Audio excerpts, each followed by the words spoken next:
ഉദിനൂർ ക്ഷേത്രപാലക സന്നിധിയിലെ കൂലോം കുളത്തിന് ശാപമോക്ഷമായി.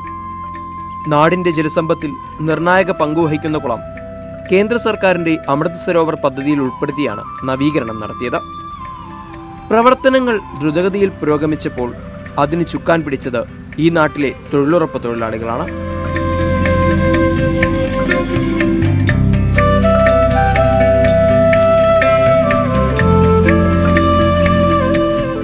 നാൽപ്പത് സെന്റിലധികം പരന്നുകിടക്കുന്ന കുളത്തിന്റെ നവീകരണത്തിനായി 1.5 കോടിയിലേറെ രൂപ ചിലവായി.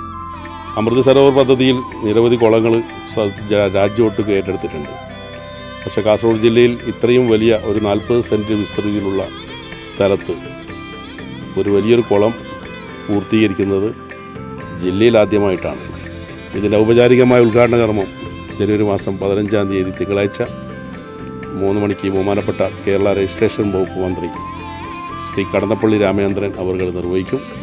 ക്ഷേത്രക്കുളമാണെങ്കിലും പൊതുജനങ്ങൾക്ക് കൂടി ഉപകാരപ്രദമാക്കി മാറ്റാനാണ് ദേവസ്വത്തിന്റെയും ജനകീയ കമ്മിറ്റിയുടെയും തീരുമാനം. സ്വാഭാവിക രൂപഘടന നിലനിർത്തിക്കൊണ്ടായിരുന്നു പ്രവൃത്തികളെല്ലാം. വെള്ളം മലിനമാകാതെ രൂപത്തിൽ ചെങ്കൽ ഉപയോഗിച്ചുകൊണ്ട് വളരെ ശാസ്ത്രീയമായ രൂപത്തിലാണ് ഇതിൻ്റെ നിർമ്മാണം നടത്തിയിരിക്കുന്നത്. മഹാത്മാഗാന്ധി തൊഴിലുറപ്പ് പദ്ധതിയിൽപ്പെടുത്തി ഇത്തരമൊരു സംരംഭം കേരളത്തിൽ ഇതുവരെ യാഥാർത്ഥ്യമായിട്ടില്ല. അതുകൊണ്ട് തന്നെ ഇതിൻ്റെ പ്രാധാന്യം വളരെ ഏറെയാണ്. നാട്ടിൽ മുങ്ങിമരണങ്ങൾ വർദ്ധിച്ചു വരുന്ന പശ്ചാത്തലത്തിൽ അഗ്നിശമന സേനയുടെ ആഭിമുഖ്യത്തിൽ നീന്തൽ പരിശീലന ക്ലാസുകളും ഇവിടെ നടത്തുന്നുണ്ട്.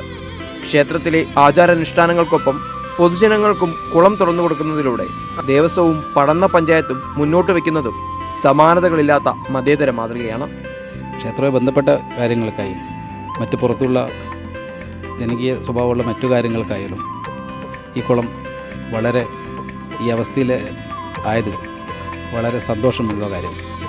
കുളത്തിന് ചുറ്റുമായി വിശ്രമ കേന്ദ്രവും പ്രഭാത സവാരിക്കുള്ള സൗകര്യങ്ങളും ഒരുക്കാനും പഞ്ചായത്തിന് പദ്ധതിയുണ്ട്. ഈ മാസം 15-ന് മന്ത്രി കടന്നപ്പള്ളി രാമചന്ദ്രൻ നവീകരിച്ച കൂലോം കുളം ഉദിനൂർ ദേശത്തിന് സമർപ്പിക്കും. ക്ഷേത്രക്കുളത്തിന്റെ നവീകരണം ഒരു നാടിന്റെ സാംസ്കാരിക തനിമയുടെ വീണ്ടെടുപ്പാവുന്ന കാഴ്ചയാണ് നമ്മളിന്ന് ഉദിനൂരിൽ കാണുന്നത്. ക്ഷേത്രാചാരങ്ങളുടെ സംരക്ഷണവും അതുപോലെ തന്നെ ജനങ്ങളുടെ ജനകീയ പ്രശ്നങ്ങൾക്കുള്ള പരിഹാരവും കൂടിയാകുന്നുണ്ട് ഉദിനൂരിലെ കൂലോം കുളം. കാസർഗോഡ് നിന്നും സാരംഗ് സുരേഷ്, മാതൃഭൂമി ന്യൂസ്.